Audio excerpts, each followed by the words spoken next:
New people arrived in Tejas. Beyond the city limits of Bear, there were thousands of indigenous peoples living in Tejas. The Spanish had a good idea of who they were. They generally fell into several nations.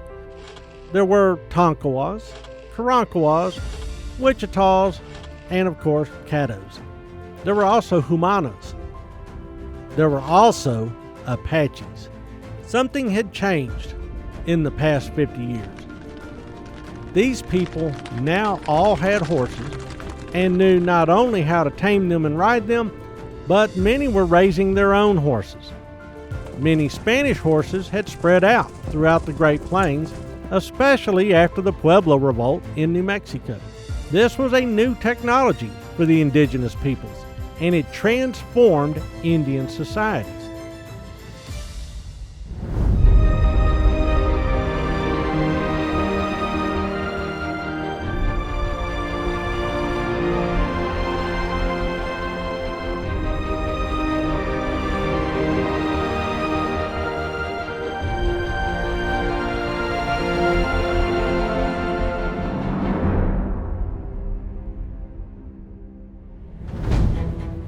The Apaches were among the first to use Spanish horses.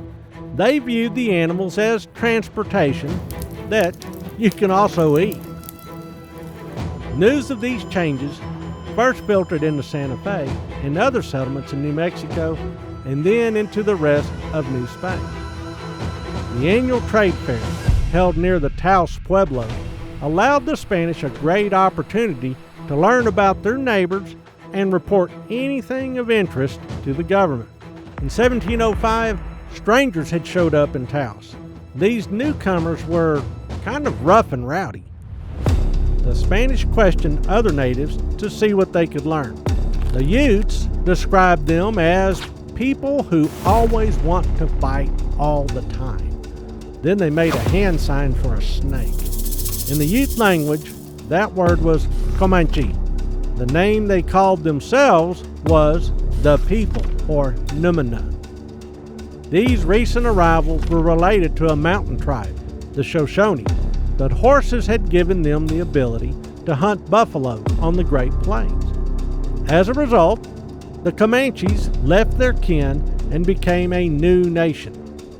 They also drove the Apaches out of their traditional hunting grounds. Many fled towards Tejas and the Rio Grande, where they raided Spanish ranches and missions to survive.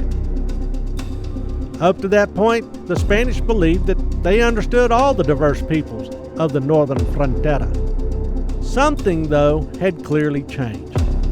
Officials began to wonder and worry.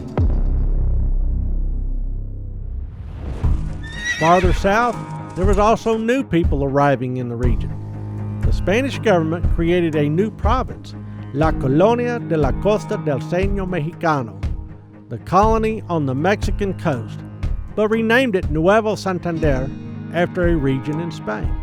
This new realm stretched from Tampico north, including the modern Mexican states of Tamaulipas and the state of Texas, all the way to the Nueces River.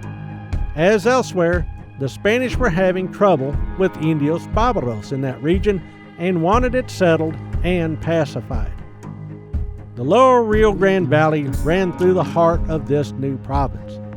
From 1748 to 1755, Colonel José de Escandón oversaw the creation of settlements, presidios, missions, and ranches along the Rio Grande. This included the town of Laredo. The settlers received grants known as porciones. More people were coming to El Norte from many directions.